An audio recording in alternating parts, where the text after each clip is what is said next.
Hello to all my beautiful real estate people out there. Hope you guys are having a great day. Listen, so glad you made it to today's episode because today I want to discuss challenges that you may come upon when it comes to the appraisal report.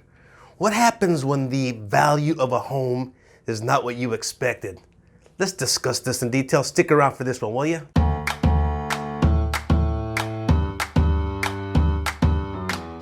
All right, so today's topic is going to focus on the appraisal contingency. What happens when the value of a home isn't there? It creates a challenging time for us realtors. But before I get into it, do me a favor, like this video, subscribe to the channel, and last but not least, hit that bell icon so you don't miss the beat next time. You got it? Now, appraisal contingency. Buyer makes an offer on a house. Buyer tells the seller, listen, I'm willing to pay you $1 million for your house. I want to buy your house for $1 million. However, Mr. Seller, I, as the buyer, want to protect myself.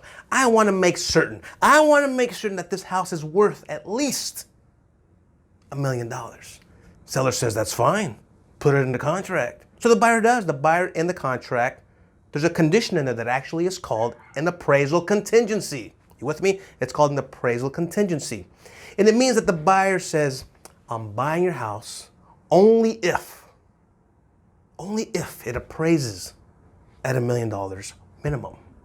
What a great protection for the buyer, huh? Buyer is now at ease. Buyer says, okay, I'm in good shape now. If it doesn't appraise at $1 million, I can back out. The deal's over.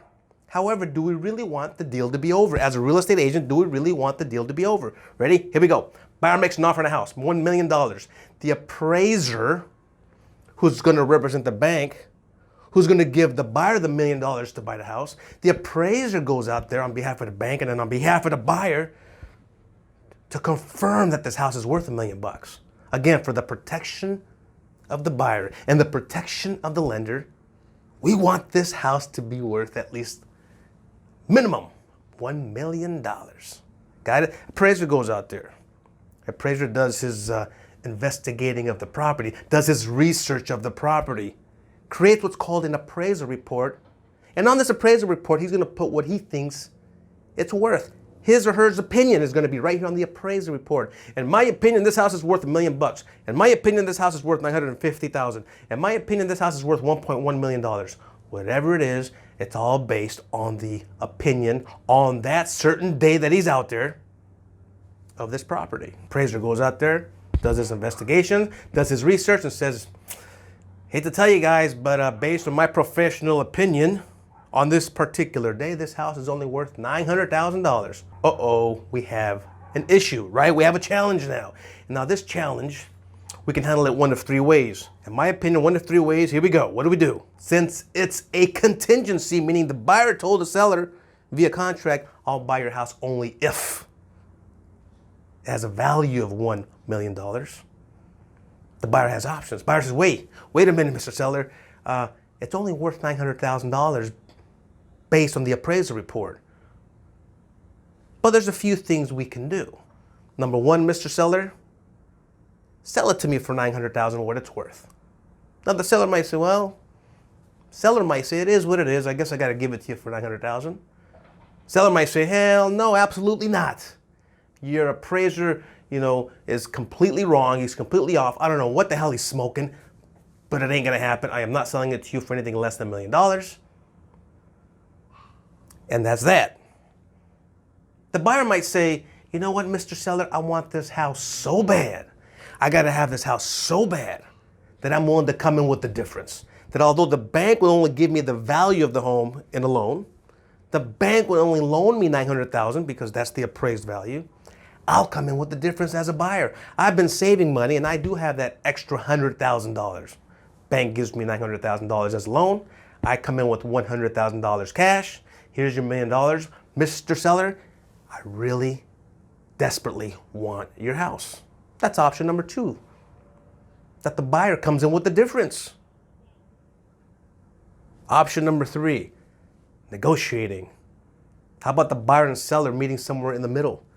How about the buyer saying, listen, I know it's only worth $900,000 per the appraisal report, but I'm willing to come out of pocket $50,000 and give you $950 if you're willing to come down, Mr. Seller, $50,000 off of your price of $1 million and meet me halfway at $950,000. This is where if you're representing the buyer, you want to protect them. And at the same time, it's typically all based on the buyer's motivation. How bad does the buyer want the house? How is the market? The market plays a crucial part in this situation. If it's a seller's market and there aren't many houses for sale, the seller will probably say, hey, listen, I'm not taking a penny less than $1 million. Whoever wants this house better give me $1 million bucks. And that the bank thinks it's less than $1 million, too bad, so sad. The buyers will have to come in with the difference. So it all also depends on the market. If the market is very slow and it's a buyer's market and there's tons of inventory out there and the value comes in low, well, then the buyer could very easily request a price reduction and say, listen, I know I offered you $1 million. The appraiser just said it's only worth $900,000. You have to please sell it to me for $900,000, man, or I'm walking. And because there's lots of inventory, many sellers might say, you know what, well, it is what it is. The market is continuing to decline. I'll take your $900,000 and call it a day. So there's a lot of factors involved. But typically, ready? Let's review this. 3 ways to handle this. Seller drops the price to the appraised value. In this example, it would be the seller says, okay, fine, I'll drop it to $900,000. Option number 2, buyer says, I desperately want your house. It's in the location I want to live in. So I'll come in with the difference. I'll come in with $100,000. The third option is they meet somewhere in the middle. They negotiate something nice and simple. So hope this helps you out, huh? When there's an appraisal situation that's challenging, don't kick yourself in the you know what and say, well, I guess it's over. I guess this didn't work out. This is where the true craft of being a real estate agent, of being a realtor and negotiating and closing the deal for everybody involved, because everybody's depending on you to think creatively, think analytically, make it happen with what you have. You with me? You have to look at all the variables involved. Think of all the options. You don't just say, you know what, I guess I gotta go down this road and just call it a day and find my buyer another house.